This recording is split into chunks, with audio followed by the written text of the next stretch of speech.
Halo semuanya, selamat datang kembali di channel YouTube, TikTok, Instagram Sertifikat Tanah. Pertama-tama kita kenalan dulu nih, nama aku Farah.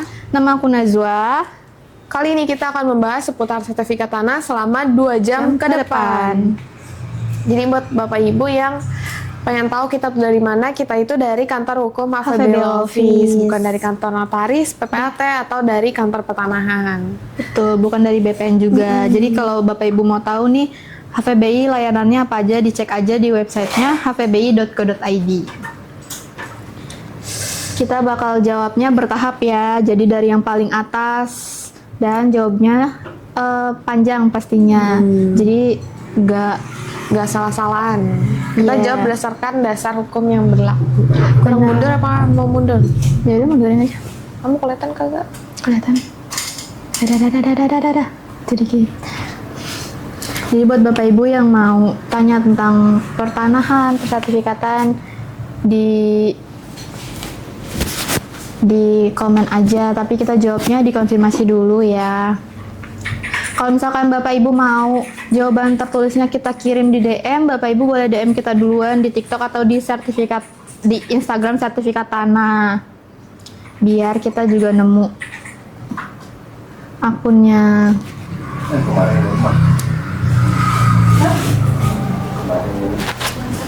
Kita live setiap hari di hari Senin sampai hari Jumat jam 12 sampai jam 2. Jadi jangan lupa di follow biar nggak ketinggalan live kita setiap hari. Enggak. Setiap Senin sampai Jumat jam 12 sampai jam 4. jam 2. Jam 2. Kenapa jam 4? Nah, kalau Bapak Ibu nggak mau nunggu di live kita, jawabannya boleh di DM aja ya. Setelah kita live, kita bakal buka DM-nya, DM TikTok atau Instagram Sertifikat Tanah. Tapi kita jawabnya bertahap dari yang paling bawah dan kita konfirmasi dulu. Pasti kita buka DM-nya. Buat Bapak Ibu yang mau pengecekan sertifikat di seluruh Indonesia, mau pengecekan sertifikat juga bisa di kita, harganya 500 per satu sertifikat. Kita menerima di seluruh Indonesia. Jadi jangan khawatir kalau misalkan Bapak Ibu ada di domisilinya ada di luar daerah. Mbak, Kak, cara naikin segel desa ke sertifikat gimana ya caranya? Pendaftaran tanah pertama kali. Jadwal sholat zuhur teh. Dulu teh, lagi tidak. Oh ya, selamat puasa. Selamat menjalankan ibadah puasa bagi yang menjalankan. Betul. Jangan lupa nanya. Enggak. Jangan lupa follow, give tuh. Testimoni di halaman Google HVB Law Office juga ya kalau udah kita jawab. Kita juga ada konsultasi berbayar dengan advokat kita. Harganya mulai dari 100.000 per 10 menit. Kita jawab dulu nih dari Pak Soeharto. Cara menerbitkan letter C yang kadesnya nggak mau menerbitkan gimana? Jadi itu perlu dipahami dulu bahwa letter C atau buku C desa bukanlah surat yang diterbitkan baru, melainkan buku administrasi desa yang berisi catatan tanah dan riwayat kepemilikan yang tersimpan di kantor desa. Jadi kepala desa tidak menerbitkan letter C baru, tetapi hanya menerbitkan salinan atau kutipan dari data yang memang sudah tercatat di buku C desa. Jika kepala desa tidak mau memberikan salinan letter C, maka langkah yang dapat dilakukan itu pertama, ajukan permohonan secara tertulis kepada kepala desanya. Dalam surat tersebut, jelaskan identitas pemohon, letak dan luas tanah, serta tujuan pemohon. Misalnya untuk pengurusan sertifikat di BPN, permohonan tertulis penting sebagai bukti administratif. Langkah keduanya, jika tidak mendapat tanggapan atau ditolak tanpa alasan yang jelas, ajukan pengaduan kepada camat sebagai atasan langsung kepala desanya. Camat itu fungsinya untuk pembinaan dan pengawasan terhadap penyelenggaraan pemerintahan desa. Langkah ketiga, apabila masih tidak ditindaklanjut oleh kepala desa, pengaduan dapat disampaikan ke Dinas Pemberdayaan Masyarakat dan Desa atau DPMD, kabupaten atau kota, atau Inspektorat Daerah sebagai lembaga pengawas pemerintahan. Langkah keempat, jika penolakan tersebut menghambat hak atas tanah atau proses sertifikasi, pemohon dapat langsung mengajukan pendaftaran tanah ke kantor pertanahan dengan melampirkan bukti penguasaan tanah yang ada BPN dapat melakukan penelitian data fisik dan yuridis di lapangan, termasuk meminta klarifikasi kepada pihak desa.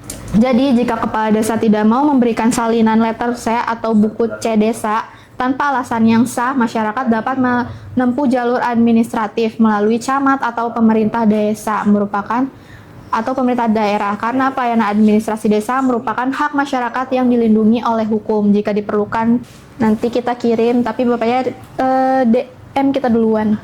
Selanjutnya pertanyaan dari Segel M20. Pertanyaannya, sertifikat tanah apa sama seperti sertifikat rumah? Jadi sertifikat tanah dan sertifikat rumah itu pada dasarnya berbeda, tetapi bisa menjadi satu kesatuan tergantung status haknya. Pertama, sertifikat tanah itu bukti kepemilikan hak atas tanah yang diterbitkan oleh kantor BPN. Sertifikat ini menunjukkan siapa pemegang hak, lokasi tanah, luas, dan jenis haknya seperti SHM, HGB, atau hak pakai. Dalam hukum pertanahan Indonesia sebenarnya tidak dikenal istilah khusus sertifikat rumah. Rumah atau bangunan tidak memiliki sertifikat tersendiri karena bangunan mengikuti status tanah tempat bangunan tersebut berdiri. Prinsip ini dikenal dengan asas pemisahan horizontal, yaitu tanah dan bangunan dapat dipisahkan secara hukum, tetapi dalam praktik kepemilikan biasanya menjadi satu kesatuan dengan hak atas tanahnya. Jika seseorang memiliki sertifikat hak milik atas tanah dan di atasnya ada rumah, maka sertifikat tanah tersebut sekaligus menjadi bukti kepemilikan di atas rumah yang berdiri di atasnya. Namun ada kondisi tertentu di mana tanah dan bangunan tidak dimiliki oleh orang yang sama. Misalnya, jika tanah berstatus HGB di atas tanah milik orang lain atau di atas tanah negara. Jika seseorang menyewa tanah lalu membangun rumah di atasnya, jika rumah berada di atas tanah milik pengembang atau pihak lain. Untuk rumah di kawasan perumahan atau apartemen, dokumen yang diterima biasanya SHM atau HGB atas nama pemilik. Untuk apartemen itu sertifikatnya SHM SRS yang merupakan bukti kepemilikan unit beserta bagian bersama dan tanah bersama. Jadi kesimpulannya itu tidak ada sertifikat khusus untuk rumah, yang ada adalah sertifikat hak atas tanah, dan jika rumah berdiri di atas tanah tersebut maka kepemilikannya mengikuti sertifikat tanahnya. Kita jawab lagi nih dari Drug Studio. Kak, biaya untuk pecah surat SHM berapa? Tadi banyak banget nih yang mau tanya tentang pecah surat atau pecah sertifikat. Nah, jadi biaya pemecahan itu tidak memiliki tarif yang sama untuk setiap kasus karena besarnya dihitung berdasarkan beberapa faktor teknis di kantor BPN. Pertama itu dipahami bahwa biaya pemecahan atau pemisahan tanah di BPN terdiri dari biaya pengukuran dan biaya pendaftaran. Besaran biaya tersebut berlaku baik untuk tanah yang sudah bersertifikat maupun tanah yang masih berupa girik yang akan didaftarkan. Kedua, perhitungan biaya pemecahan atau pemisahan ditentukan dengan jumlah bidang tanah yang akan dipecah, luas masing-masing bidang hasil pemecahan, penggunaan tanah, apakah pertanian atau non-pertanian, letak lokasi tanah, karena setiap wilayah provinsi memiliki indeks biaya yang berbeda. Semakin banyak bidang yang dipecah dan semakin luas tanahnya, maka biaya pengukuran dan pendaftaran juga akan semakin besar. Karena itu, untuk mengetahui jumlah pasti, pemohon harus mengajukan permohonan terlebih dahulu ke BPN agar dilakukan perhitungan resmi oleh petugasnya. Secara umum, komponen biaya yang meliputi itu yang pertama biaya pengukuran dan pemetaan bidang tanah, biaya pemeriksaan tanah, biaya pendaftaran pemecahan dan penerbitan sertifikat baru, biaya administrasi sesuai ketentuan PNBP. Dasar hukum yang mengatur biaya pemecahan itu ada di Peraturan Pemerintah Nomor 128 Tahun 2015 tentang jenis dan tarif atas jenis penerimaan negara bukan pajak yang berlaku pada Kementerian ATR BPN. Peraturan Pemerintah Nomor 24 Tahun 1997 tentang pendaftaran tanah yang mengatur proses pemeliharaan data pendaftaran tanah termasuk pemecahan dan pemisahan bidang. Peraturan Menteri ATR Kepala BPN tentang standar pelayanan dan pengukuran kadastral. Jadi, biaya pecah SHM tidak bisa ditentukan dengan angka pasti karena dihitung berdasarkan jumlah bidang yang dipecah, luas tanah, penggunaan tanah, dan lokasi provinsinya. Untuk mengetahui biaya yang akurat, sebaiknya Bapak Ibu mengajukan permohonan langsung ke kantor pertanahan agar dilakukan perhitungan resmi sesuai ketentuan PNBP. Selanjutnya pertanyaan dari Bapak Lapak. Pertanyaannya, untuk SHGB peningkatan ada biayanya kah? Jadi peningkatan SHGB menjadi SHM itu ada biayanya, tetapi relatif kecil jika seluruh persyaratannya sudah lengkap. Peningkatan SHGB KSM itu dikenakan biaya PNBP di kantor pertanahan. Besaran biaya untuk perubahan hak tersebut adalah sekitar 50.000 per sertifikat. Sepanjang prosesnya hanya berupa peningkatan hak dan seluruh dokumen persyaratan telah terpenuhi dan dokumen lengkap. Selain biaya PNBP di BPN, dalam kondisi tertentu bisa ada biaya lain di luar BPN, tergantung situasinya masing-masing. Misalnya, biaya akta PPHT jika diperlukan, BPHTB apabila peningkatan hak dianggap sebagai perolehan hak baru dalam kondisi tertentu, biaya administrasi di daerah jika ada ketentuan tambahan. Namun jika peningkatan dilakukan oleh pemegang hak yang sama untuk rumah tinggal dan memenuhi ketentuan peningkatan hak sederhana, umumnya hanya dikenakan PNBP sebesar 50 per sertifikat.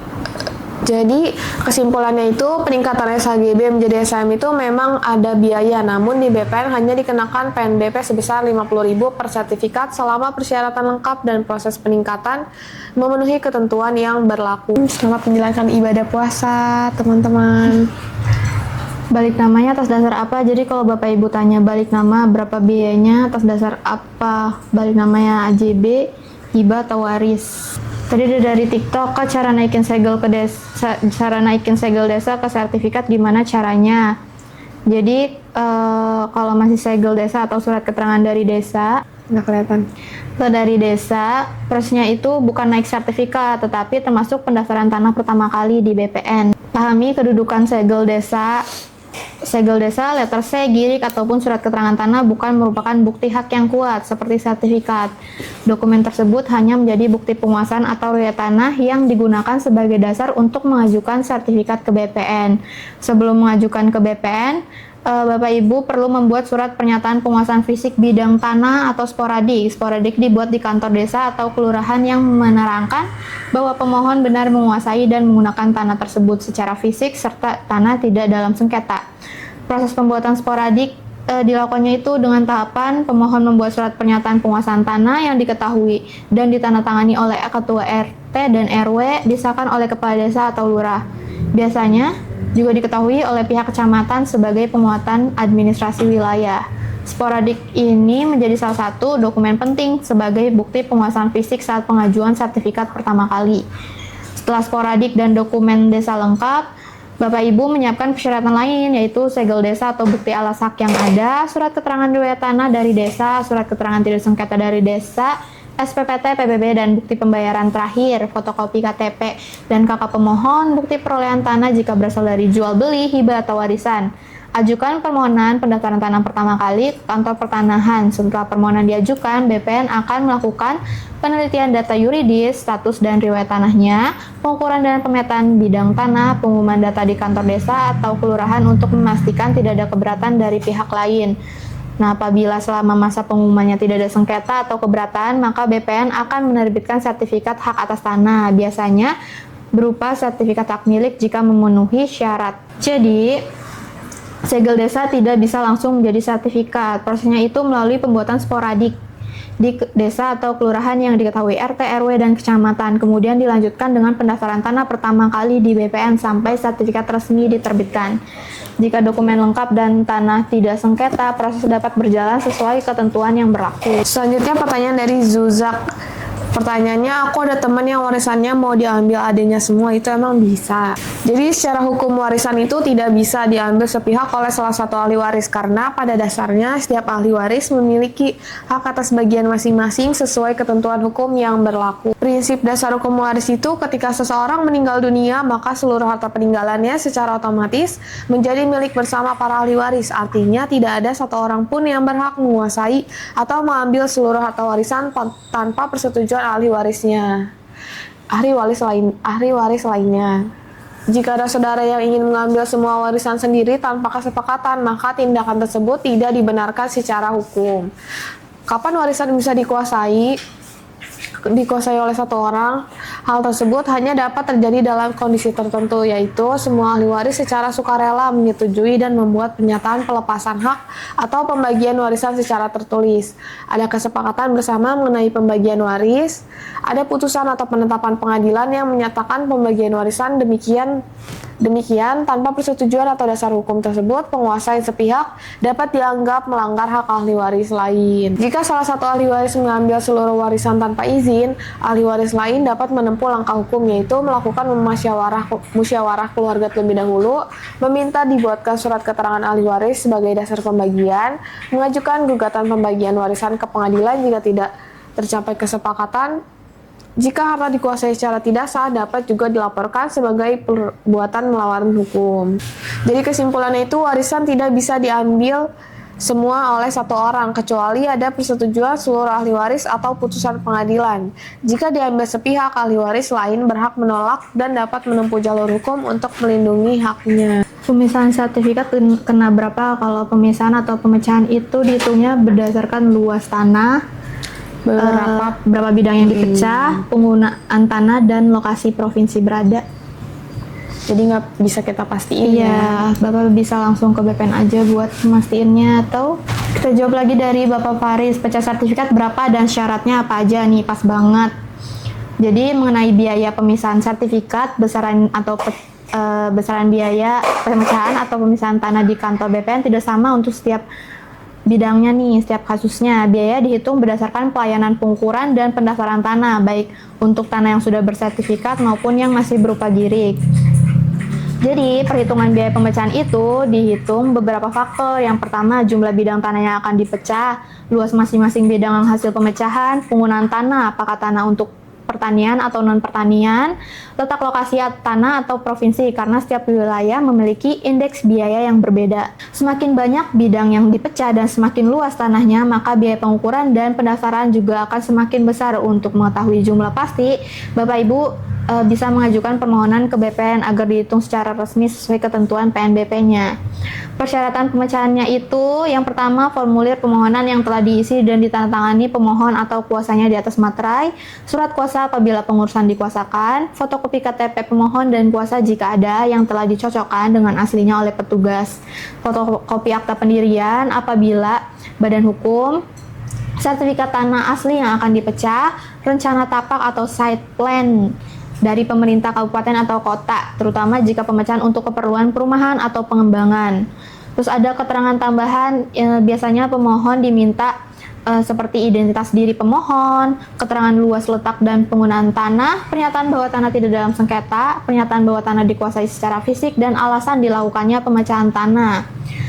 Nah, biasanya jangka waktu penyelesaian itu umumnya memerlukan waktu sekitar 1-3 bulan, tergantung kelengkapan berkas, kondisi lapangan, dan antrian pelayanan di kantor pertanahan setempat. Jadi, biaya pecah sertifikat tidak bisa ditentukan dengan angka pasti karena dihitung berdasarkan jumlah bidang, luas tanah, penggunaan tanah, dan lokasi provinsi. Jika semua persyaratan lengkap dan tanah tidak sengketa, proses pemecahan biasanya dapat selesai dalam waktu sekitar 1-3 bulan. Kapan kalau Prona, PTSL, pemutihan gratis itu tanyanya ke kelurahan atau kecamatan setempat lokasi tanah atau BPN lokasi tanah berada. Selanjutnya pertanyaan dari Asep Paralon. Pertanyaannya, sertifikat dimakan rayap terus nggak ada fotokopinya, itu apa bisa dibuat lagi? Jadi sertifikat yang rusak karena dimakan rayap tetap bisa dibuat kembali di BPN meskipun tidak memiliki fotokopi. Hal ini karena data tanah dan sertifikat sebenarnya masih tersimpan dalam arsip BPN. Kalau kondisi sertifikat rusak, terbakar, sobek, atau dimakan rayap sehingga tidak dapat digunakan lagi, maka pemilik dapat mengajukan permohonan penggantian sertifikat rusak ke kantor pertanahan setempat. Tidak adanya fotokopi bukan masalah utama karena BPN memiliki buku tanah dan surat ukur sebagai data asli yang menjadi dasar penerbitan sertifikat pengganti. Langkah yang harus dilakukan itu Pemilik mengajukan permohonan penggantian sertifikat rusak ke kantor pertanahan, melampirkan identitas diri, membuat surat permohonan penggantian sertifikat rusak, melampirkan sertifikat asli yang rusak, membuat surat pernyataan bahwa sertifikat tersebut rusak dan masih dikuasai oleh pemohon. Jika sertifikat rusak parah hingga tidak terbentuk tetap, bisa diajukan dengan membuat surat keterangan kondisi kerusakan dan pernyataan tanggung jawab dari pemohon. Proses di BPN itu, petugas akan memeriksa data pada buku tanah dan arsip. Jika data sesuai dan tidak ada masalah, BPN akan menerbitkan sertifikat pengganti. Sertifikat pengganti memiliki kekuatan hukum yang sama dengan sertifikat sebelumnya.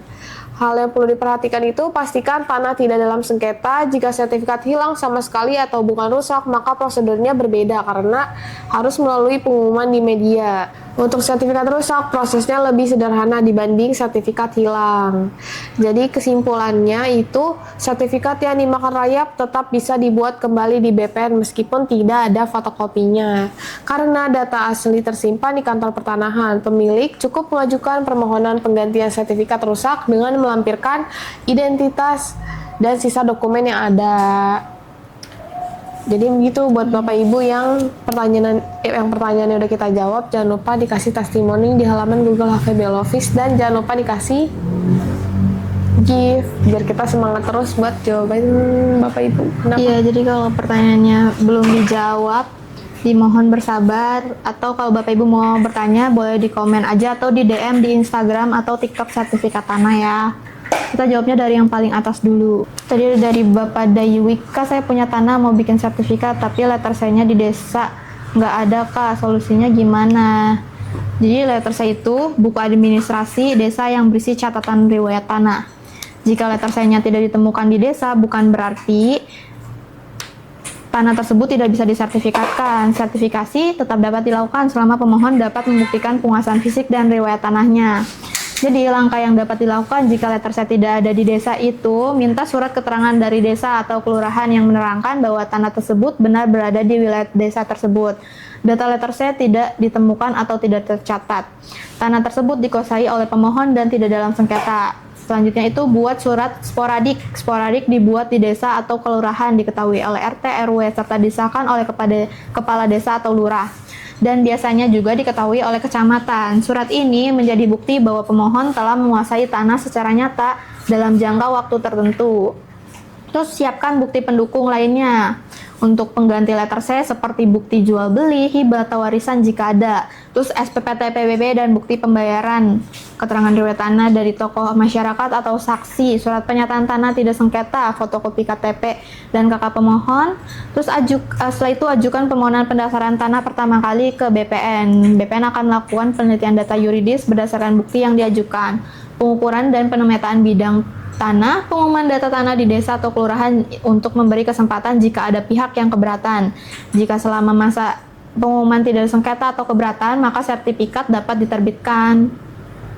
Jadi, meskipun letter saya itu tidak ada di desa, tanah tetap bisa disertifikatkan dengan cara membuat sporadik, surat keterangan desa, serta melengkapi bukti penguasaan dan riwayat tanah. Kemudian mengajukan pendaftaran tanah pertama kali ke BPN. Selama tanah dikuasai secara nyata dan tidak dalam sengketa, sertifikat dapat diterbitkan sesuai ketentuan umum. Selanjutnya pertanyaan dari Tenggo Rasa Sayang. Mbak, biaya bikin sertifikat biayanya kira-kira berapa? Jadi biaya membuat sertifikat tanah tidak bisa ditentukan dengan satu angka pasti karena prosesnya termasuk pendaftaran tanah pertama kali dan besarnya biaya itu tergantung nilai tanah serta kondisi masing-masing bidang. Proses pembuatan sertifikat dari tanah yang belum bersertifikat disebut pendaftaran tanah pertama kali atau proses pensertifikatan. Besaran biayanya itu dipengaruhi oleh NJOP, bumi, dan bangunan yang tercantum pada SPPT PBB tahun terakhir. Semakin tinggi nilai NJOP dan semakin luas tanahnya, maka biaya yang timbul juga akan lebih besar. Nah, sebelum ke BPN, biasanya pemohon perlu mengurus dokumen di kelurahan atau desa, yaitu dengan membuat sporadik. Sporadik dibuat di kelurahan atau desa, diketahui RT dan RW, disahkan oleh lurah atau kepala desa, dan biasanya diketahui oleh kecamatan. Biaya administrasi mengikuti ketentuan daerah masing-masing. Biaya di kantor pertanahan itu terdiri dari biaya PNBP yang meliputi biaya pengukuran dan pemetaan bidang tanah, biaya pemeriksaan tanah, biaya pendaftaran hak dan penerbitan sertifikat. Besaran PNBP dihitung berdasarkan luas tanah, lokasi tanah, dan penggunaan tanah sesuai ketentuan yang berlaku. Dalam proses pensertifikatan juga dapat timbul kewajiban pajak tergantung asal perolehan tanah seperti BPHTB jika tanah diperoleh dari jual beli, hibah atau warisan, PPh jika terkait transaksi jual beli.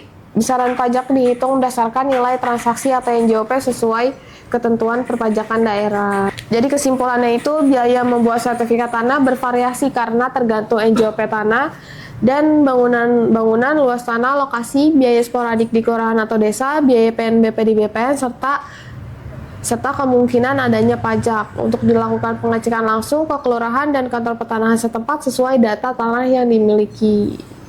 Tadi yang tanya pemecahan berapa lama, biasanya itu 1-3 bulan. Tapi tergantung dengan kelengkapan berkasnya dan antrian di BPN-nya juga.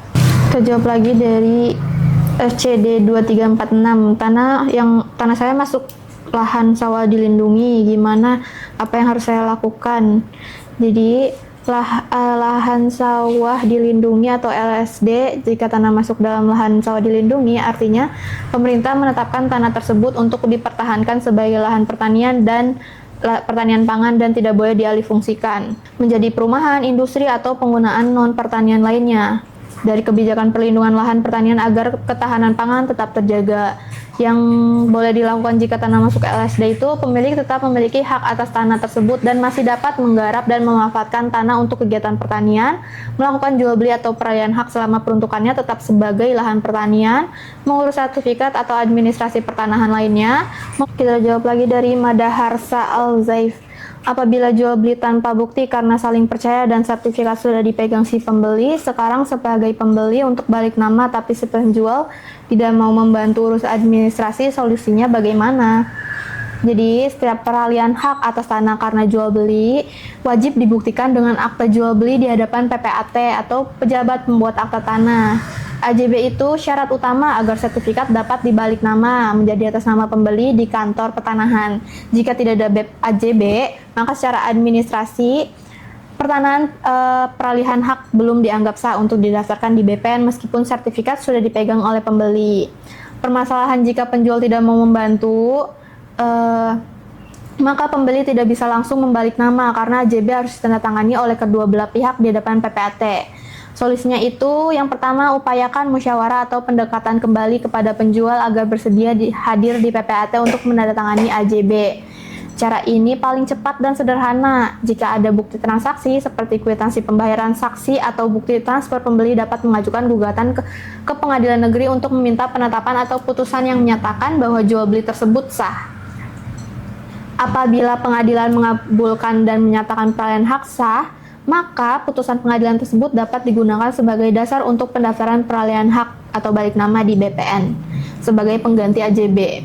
Yang perlu diperhatikan itu, menguasai sertifikat saja tidak cukup sebagai bukti kepemilikan. Tanpa AJB atau putusan pengadilan, BPN tidak dapat memproses balik nama. Semakin lama tidak diselesaikan, risiko sengketa akan semakin besar. Jadi tanpa AJB sertifikat tidak bisa dibalik nama. Solusinya itu meminta penjual hadir di hadapan PPAT. Jika penjual tetap tidak mau, pembeli harus menempuh jalur pengadilan untuk mendapatkan putusan sebagai dasar balik nama di BPN. Girik bisa di SHM-in, itu namanya proses pendaftaran tanah pertama kali. Diurus dulu sporadiknya di kelurahan. Diurus surat keterangan warisnya di hadapan notaris kalau warisan ya. Selanjutnya pertanyaan dari Om Dops. Pertanyaannya, Mbak, sertifikat rumah sekarang kok cuma selembar? Jadi perubahan bentuk sertifikat saat ini, jika sekarang sertifikat rumah atau tanah terlihat hanya satu lembar, hal tersebut karena sudah menggunakan sertifikat elektronik yang diterbitkan oleh ATR BPN. Sertifikat elektronik memang berbeda dengan sertifikat lama yang berbentuk buku. Bentuknya berupa satu lembar dokumen yang terdiri dari 2 halaman dan dilengkapi dengan barcode atau QR code sebagai sistem pengamanan dan verifikasi data. Fungsi barcode-nya itu pada sertifikat elektronik itu Untuk memastikan keaslian sertifikat, memudahkan pengecekan data secara digital di sistem BPN, mencegah pemalsuan atau duplikasi dokumen, menghubungkan sertifikat fisik dengan data elektronik yang tersimpan di database BPN. Jadi meskipun bentuknya lebih sederhana, kekuatan hukumnya tetap sama, bahkan lebih aman karena didukung sistem digital.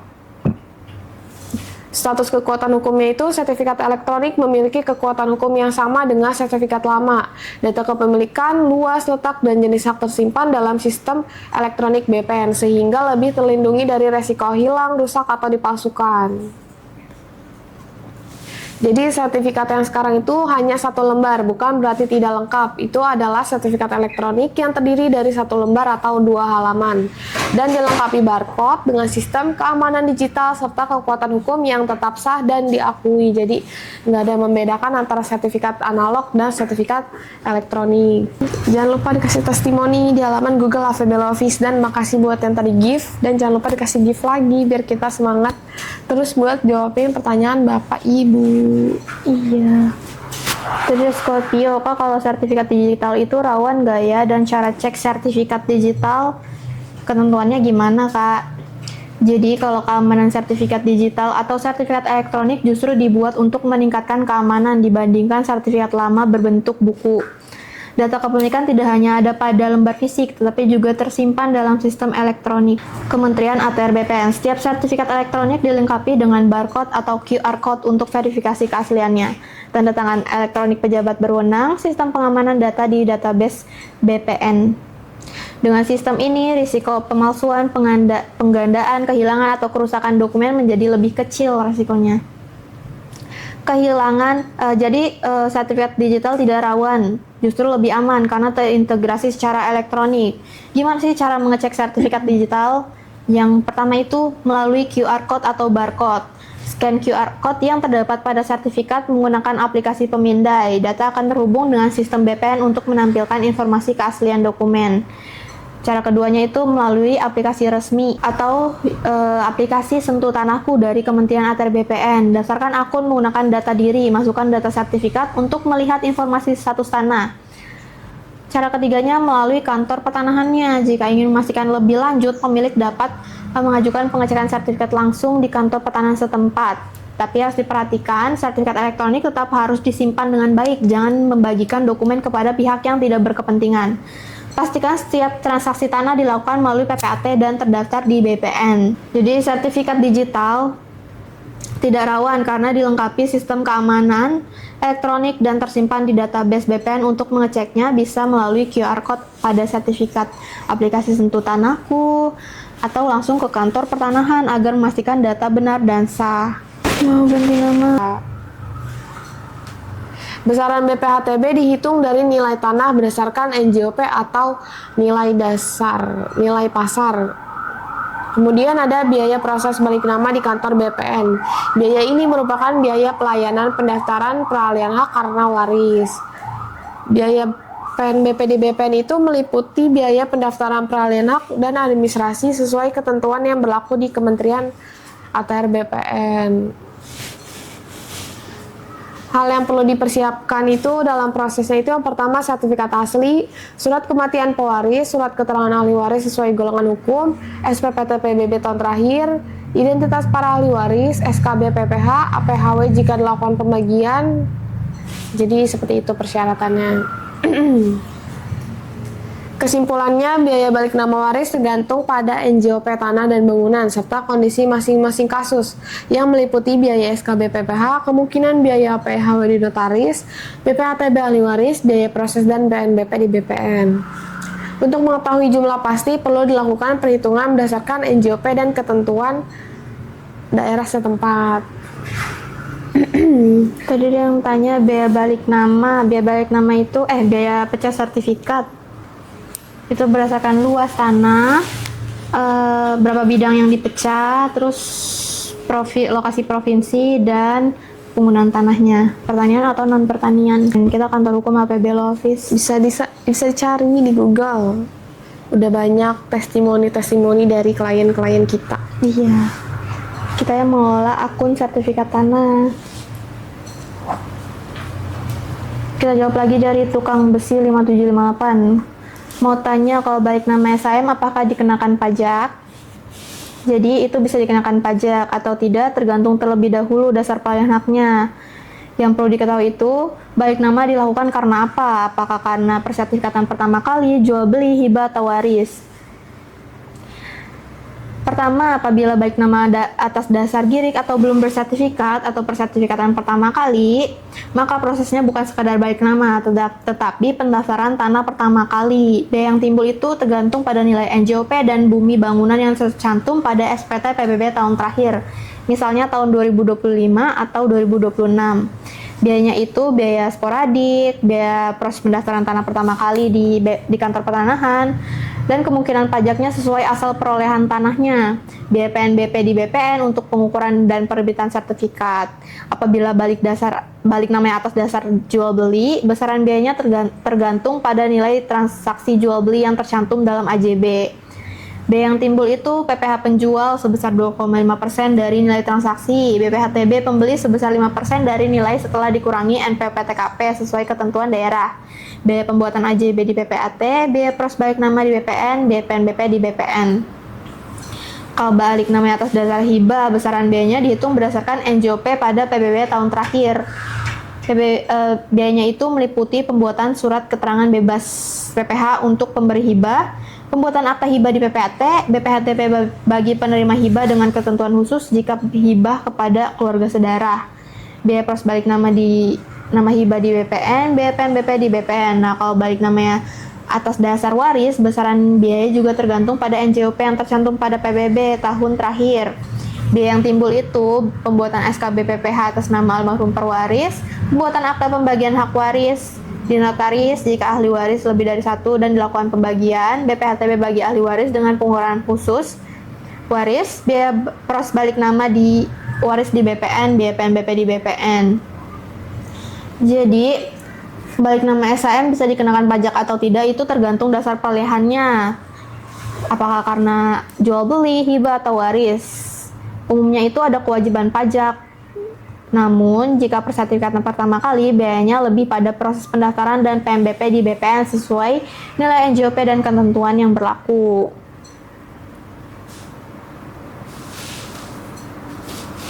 Sampai sekarang ribet balik nama udah lengkap tapi 6 bulan nggak selesai. Apakah udah bersertifikat? Kalau udah bersertifikat, umumnya sih 1-3 bulan kalau misalkan dari jual beli, hibah, atau waris. Atau ibu bisa langsung tanyain aja. Jadi kalau ada yang tanya bisa bantu pemecahan tanah nggak? Boleh DM aja ya. Iya, kita juga ada layanan kantor hukum kita. Ya, kita juga ada pembuatan SHM di wilayah Jabodetabek atau lebih bagus di Kabupaten Tangerang karena kita ada di Kabupaten Tangerang dan di Serpong. Berapa lama kah selesainya buat sertifikat tanah? Tergantung Peralihannya. Dia tergantung juga kalau udah tinggal balik nama aja itu biasanya kalau dari jual beli, hibah, atau waris 1-3 bulan. Belum bersertifikat sama sekali 1-2 tahun karena itu proses pendaftaran tanah pertama kali. Kalau hibah sertifikat berapakah jasanya? Tergantung kesepakatan para pihak dengan PPAT-nya. Tanah adat bisa disertifikatkan bisa selama ada bukti penguasaannya. Dan kalau masih tanah adat itu namanya proses pendaftaran tanah pertama kali. Kok kedap-kedip? Iya, saya masih belum ada pengurus. Belum ada semua penelitian. Nggak tahu kok. Kalau nggak punya sertifikat, saya udah lengkap semua, dilengkapi bahkan udah bolak-balik diukur. Kalau bapak ibu merasa lama pengurusannya, boleh dicek aja langsung atau ditanyain kalau pakai jasa. Sudah sampai mana prosesnya? Karena tergantung kelengkapan berkas dan antrian di BPN-nya. Selanjutnya pertanyaan dari Ibu Grace. Kak, kalau surat pelepasan hak dan SPPT itu bisa disertifikatkan. Jadi pahami dulu nih, pertama-tama kita pahami dulu kedudukan dokumen SPH dan SPPT. SPH itu bukti bahwa pemilik sebelumnya telah melepaskan haknya kepada pihak lain. Sedangkan SPPT PBB itu bukti pembayaran pajak, bukan bukti kepemilikan tanah. Apakah SPH dan SPPT bisa disertifikatkan? Jadi jawabannya itu iya, tanah hanya memiliki SPH dan SPPT tetap bisa disertifikatkan. Namun prosesnya bukan langsung menjadi sertifikat, melainkan melalui pendaftaran tanah pertama kali di BPN. SPH itu berfungsi sebagai perolehan hak, sedangkan SPPT menjadi bukti pendukung penguasaan dan penggunaan tanah. Syarat yang perlu dilengkapi itu selain SPH dan SPPT, pemohon biasanya perlu melengkapi sporadik, surat keterangan riwayat tanah dari desa atau kelurahan, surat keterangan tidak sengketa, fotokopi KTP dan KK pemohon, bukti perolehan tanah lainnya jika ada. Jadi itu persyaratannya. Proses di BPN itu nanti BPN akan pemohon mengajukan pendaftaran tanah pertama kali, BPN akan melakukan penelitian data yuridis dan riwayat tanah, dilakukan pengukuran dan pemetaan bidang tanah, data tanah diumumkan di desa atau kelurahan untuk memastikan tidak ada keberatan dari pihak lain. Jika tidak ada sengketa dan persyaratan lengkap, BPN akan menerbitkan sertifikat hak atas tanah, biasanya sertifikat hak milik jika memenuhi syarat. Hal yang perlu diperhatikan itu, pastikan SPH dibuat secara sah dan diketahui pejabat yang berwenang atau kepala desa atau lurah. Tanah harus dikuasai secara fisik dan tidak dalam sengketa. Jika SPH hanya berupa surat di bawah tangan tanpa saksi atau pengesahan, biasanya akan dilakukan penelitian lebih mendalam oleh BPN. Jadi kesimpulannya itu, SPH dan SPPT itu dapat digunakan sebagai dasar untuk mengajukan sertifikat, tetapi harus melalui proses pendaftaran tanah pertama kali di BPN dengan melengkapi sporadik, surat keterangan desa, dan bukti penguasaan lainnya. Selama tanah dikuasai secara sah dan tidak dalam sengketa, sertifikat dapat diterbitkan. Buat yang nanya di IG, boleh DM aja ya. Kalau misalkan belum kejawab sama kita nih, langsung aja di DM. Kalau buat sertifikat biayanya berapa? Tergantung peralihannya apa, atau sebelumnya udah ada girik, letter set atau D, atau udah ada JB-nya. Iya, jadi kita harus nggak bisa pastiin angkanya ya. Harus harus secara detail pertanyaannya ya. Terus tadi juga ada yang tanya, Prona, PTSL, pemutihan, ada lagi nggak programnya? Kalau itu tanya ke kelurahan, kecamatan, atau BPN lokasi tanah. Kita jawab lagi nih, tadi ada Bapak Elzan, kalau status tanah hutan produksi tetap bisa diajukan sertifikat. Jadi, jika suatu tanah berada di dalam kawasan hutan, maka secara hukum tanah tersebut bukan tanah hak, melainkan tanah negara yang berada di bawah kewenangan Kementerian Lingkungan Hidup dan Kehutanan. Apakah bisa langsung diajukan sertifikat? Tanah yang berstatus hutan produksi tetap tidak dapat langsung disertifikatkan di kantor pertanahan. Kantor pertanahan hanya dapat menerbitkan sertifikat untuk tanah yang berada di areal penggunaan lain atau APL, yaitu tanah di luar kawasan hutan. Selama statusnya masih kawasan hutan, maka tidak bisa diterbitkan sertifikat hak milik atau hak atas tanah lainnya. Langkah yang dapat dilakukan jika tanah sudah dikuasai masyarakat atau dimanfaatkan, maka langkahnya itu memastikan terlebih dahulu status kawasan melalui Dinas Kehutanan atau KLHK, mengajukan permohonan pelepasan kawasan hutan atau perubahan batas kawasan agar menjadi APL. Proses ini dilakukan melalui Kementerian Lingkungan Hidup dan Kehutanan sesuai ketentuan tata batas kawasan hutan. Setelah statusnya berubah menjadi APL, barulah tanah dapat diajukan pendaftaran hak dan sertifikat di BPN. Yang perlu diperhatikan itu, jika tanah tetap berada di dalam kawasan hutan tanpa pelepasan, maka penguasaan tanah tidak dapat dilegalkan melalui sertifikat. Proses pelepasannya itu tidak mudah dan harus melalui penelitian teknis serta persetujuan pemerintah pusat. Jadi tanah yang masih berstatus hutan produksi tetap tidak bisa langsung disertifikatkan. Sertifikat hanya dapat diajukan jika status kawasan tersebut telah dilepaskan atau diubah menjadi areal penggunaan lain atau oleh Kementerian Lingkungan Hidup dan Kehutanan, baru kemudian dapat diproses di BPN. Selanjutnya pertanyaan dari Arsenio Pratama. Kalau ketentuan hukum waris, berapa hak buat laki-laki atau perempuan? Jadi perlu dipahami dulu, pembagian warisan di Indonesia tergantung pada sistem hukum yang berlaku bagi pewaris. Kalau hukum waris perdata itu untuk non-muslim itu ada hukum waris perdata, KUH perdata untuk non-muslim, hukum waris Islam untuk yang beragama Islam. Menurut hukum waris perdata, dalam hukum waris perdata tidak ada perbedaan bagian antara laki-laki dan perempuan. Semua ahli waris dalam garis yang sama mendapatkan bagian yang sama besarnya. Contohnya, jika pewaris meninggalkan 3 anak, baik laki-laki maupun perempuan, maka harta warisan dibagi sama rata. Jika ada suami atau istri yang masih hidup, maka pasangan tersebut juga mendapatkan bagian yang sama dengan masing-masing anak. Menurut hukum waris Islam, itu bagian laki-laki dan perempuan tidak selalu sama. Pada prinsipnya, bagian anak laki-laki adalah 2 kali bagian anak perempuan. Contohnya, jika ada 1 anak laki-laki dan 1 anak perempuan, maka pembagiannya itu anak laki-laki mendapat 2 bagian, anak perempuan mendapat 1 bagian. Namun perlu dipahami, ketentuan ini berlaku jika mereka mewaris bersama sebagai anak. Dalam kondisi tertentu, bagian ahli waris perempuan bisa berbeda tergantung komposisi ahli waris yang ada. Hal yang perlu diperhatikan itu, pembagian warisan juga dipengaruhi oleh siapa saja ahli waris yang masih hidup, seperti suami atau istri, orang tua, atau ahli waris lainnya. Jika para ahli waris sepakat, pembagian warisan dapat dilakukan berdasarkan musyawarah dan kesepakatan bersama. Jadi kesimpulannya itu, menurut hukum waris perdata, bagian laki-laki dan perempuan sama besar, sedangkan menurut hukum waris Islam, anak laki-laki adalah 2 kali bagian anak perempuan. Sistem hukum yang digunakan tergantung pada agama dan ketentuan hukum yang berlaku bagi pewaris. Katanya di TikTok balik nama sertifikat tanah gratis, tapi kenyataannya sebaliknya. Kita nggak pernah bikin konten balik nama sertifikat tanah gratis ya. Mungkin itu di konten akun lain ya, di kita tuh nggak pernah posting itu. Jadi setiap pengurusan sertifikat pasti selalu ada biayanya, walaupun dia ikut PTSL pun pasti ada biayanya.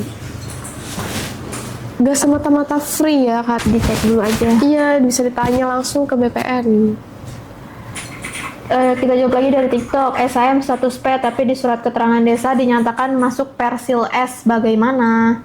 Jadi kalau tanah sudah memiliki sertifikat hak milik, maka data yang tercantum dalam sertifikat adalah data yang memiliki kekuatan hukum yang paling kuat. Sertifikat merupakan alat bukti yang kuat mengenai data fisik dan data yuridis tanah sepanjang tidak dapat dibuktikan sebaliknya.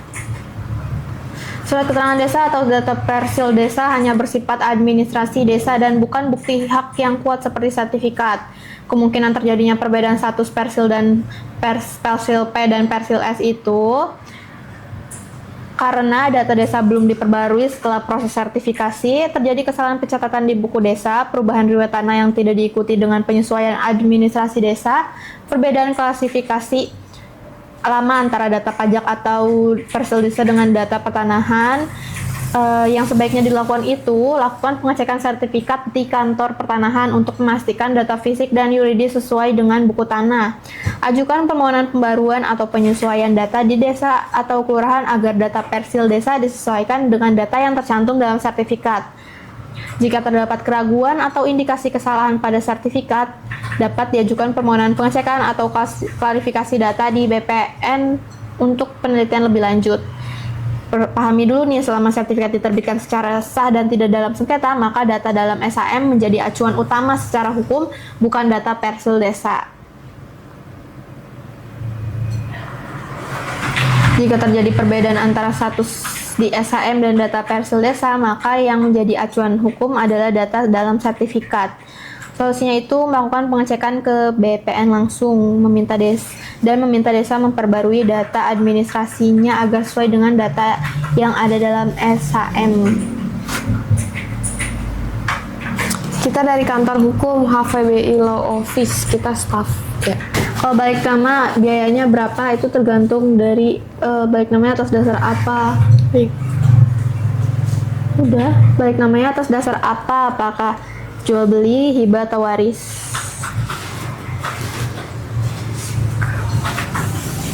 Selanjutnya ada yang nanya di TikTok, emot semangka, kalau tanahnya nempel di tanah perumahan emang susah ya buat bikin sertifikatnya. Jadi perlu dipahami bahwa tanah yang berada di sekitar atau menempel dengan kawasan perumahan tidak selalu sulit untuk disertifikatkan. Tanah tersebut tetap bisa diproses sertifikatnya selama status tanahnya jelas, tidak dalam sengketa, dan tidak melanggar ketentuan tata ruang. Kondisi yang membuat tanah di sekitar perumahan menjadi sulit disertifikatkan itu Kesulitannya itu biasanya terjadi jika tanah masih menjadi bagian dari sertifikat induk milik pengembang dan belum dipecah. Tanah termasuk fasilitas umum atau fasilitas sosial yang seharusnya diserahkan ke Pemda atau pemerintah daerah. Tanah berada di dalam site plan perubahan tetapi tidak sesuai peruntukannya. Status tanah masih berupa tanah negara atau belum memiliki alas hak yang jelas. Tanah masuk zona yang tidak dapat diberikan hak seperti sempadan jalan, saluran, ruang terbuka hijau, atau kawasan tertentu sesuai tanah ruang. Langkah yang perlu dilakukan itu untuk memastikan bisa atau tidaknya disertifikatkan, lalu lakukan pengecekan status tanah di kantor BPN. Pastikan tanah bukan bagian dari fasum, fasos, atau sertifikat induk pengembang. Cek kesesuaian tata ruang di dinas tata ruang setempat. Jika tanah masih bagian dari sertifikat induk, maka harus dilakukan pemecahan sertifikat terlebih dahulu oleh pemilik induk atau pengembang. Jika tanah belum bersertifikat, ajukan pendaftaran tanah pertama kali dengan melampirkan alas hak seperti girik, surat pelepasan hak, atau sporadik dari desa. Hal yang perlu diperhatikan itu tanah yang hanya menempel secara lokasi dengan perumahan bukan masalah utama. Yang menentukan bisa atau tidaknya itu adalah status hukum tanah dan kesesuaian peruntukannya. Jadi kesimpulannya itu tanah yang berada di dekat atau menempel dengan perumahan tidak selalu sulit disertifikatkan. Prosesnya itu akan mudah jika status tanah jelas, bukan fasum atau fasos, bukan bagian sertifikat induk pengembang, dan sesuai dengan tata ruang yang berlaku.